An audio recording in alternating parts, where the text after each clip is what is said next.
Hello everyone. तो आज का वीडियो उन बच्चों के लिए है जिनको अभी भी कंफ्यूजन है कि नीट 2024 के अंदर क्या आएगा क्या नहीं आएगा। जो एनसीईआरटी से चैप्टर्स डिलीट हुए हैं वो आने वाले या नहीं आने वाले। नीट 2025 में क्या क्या आएगा नहीं आएगा। एक बात आप समझ लिए कि जो जो चैप्टर्स डिलीट हुए हैं इस साल एनसीईआरटी से, ये चैप्टर्स 11 से डिलीट हुए हैं और ये चैप्टर्स जो है ये डिलीट हुए हैं आपके 12th स्टैंडर्ड से। So although these chapters have been deleted from NCERT, ये एनसीईआरटी से डिलीट हुए। इनफैक्ट जो चैप्टर्स एग्जिस्टिंग हैं उनमें भी बीच बीच में से बहुत सारे टॉपिक्स डिलीट हुए हैं, ये एनसीईआरटी से डिलीट हुए हैं, ठीक है। लेकिन एनटीए ने अभी तक कोई भी ऐसा नोटिफिकेशन नहीं दिया है कि इस साल नीट में ये सब कुछ नहीं आने वाला है। वो कब आएगा? वो दिसंबर में ही आएगा। दिसंबर में जब रजिस्ट्रेशन फॉर्म्स आएंगे उसी टाइम पर वो नोटिफिकेशन जारी करेंगे, तभी आपको ये समझ में आएगा कि क्या आ रहा है क्या नहीं आ रहा है। लेकिन अभी के लिए आपको क्या समझना है कि जैसे ही 2023 में पेपर आया था, 2022 में पेपर आया था, सिलेबस तो पहले भी रिड्यूस हो चुका है, 21 में ही सिलेबस रिड्यूस हो गया था। लेकिन उसके बावजूद भी 2022-23 में उस रिड्यूस सिलेबस में भी क्वेश्चन आए थे, उससे भी क्वेश्चंस पूछे गए थे।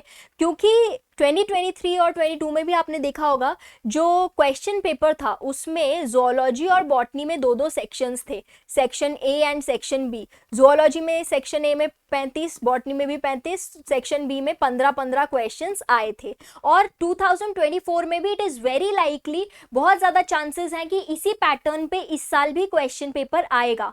और एनटीए ने रिड्यूस सिलेबस ये सेक्शन बी में पूछा था, तो इस साल भी ऐसे चांसेस हैं कि जो ये रिडक्शन हुआ है वो सेक्शन बी में आ जाए। और सेक्शन बी में तो आप जानते हो कि ऑप्शंस होते हैं आपके पास ऑप्शंस होते हैं। आप इसमें से भी 5 क्वेश्चन छोड़ सकते हो, इसमें से भी 5 क्वेश्चन छोड़ सकते हो, मतलब दोनों में से 10-10 ही अटेम्प्ट करने आपको। तो अगर रिडक्शन होता भी है, अगर ऐसा नोटिफिकेशन आता है कि ये अब रिमूव कर दिए गए हैं, तो आपको कोई टेंशन ही नहीं है, ठीक है, क्योंकि ऑप्शनल है वैसे भी। लेकिन अगर आप पढ़ भी लेते हो, अगर नहीं भी पढ़ा तो ऑप्शंस मोस्ट प्रोबेबली रहेंगे आपके पास, आप 5-5 क्वेश्चन छोड़ सकते हो। लेकिन अगर आप पढ़ भी लेते हो और उस टाइम पे नोटिफिकेशन आ गया ऐसा, तो आपको एक सेफ साइड रहेगा कि चलो आपने पढ़े हुए। वैसे ये चैप्टर्स बहुत ही छोटे छोटे और इजी हैं, तो अभी के लिए आप इनको छोड़ भी सकते हो, आप इनको स्किप कर सकते हो। अगर चाहो तो दिसंबर तक स्किप कर दो, जब नोटिफिकेशन आ जाए तब पढ़ लेना। छोटे चैप्टर्स हैं, 6 ही चैप्टर्स है, तो ये कंप्लीट हो जाएंगे आपके जनवरी में, बैकलॉग के अंदर ये कंप्लीट हो सकते हैं इजीली।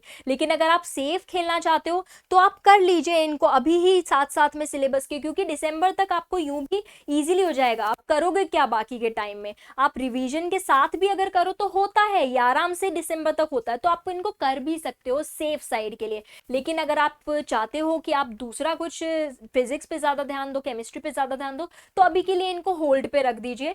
मोस्ट प्रोबेबली आपको चॉइसेस मिल जाएंगी जो छूटा हुआ, जो एनसीईआरटी से डिलीटेड सेक्शन है उसमें से। लेकिन क्या होगा एग्जैक्टली ये तो हमें दिसंबर में ही पता चलेगा कि क्या इसमें से आने वाला है या नहीं आने वाला है।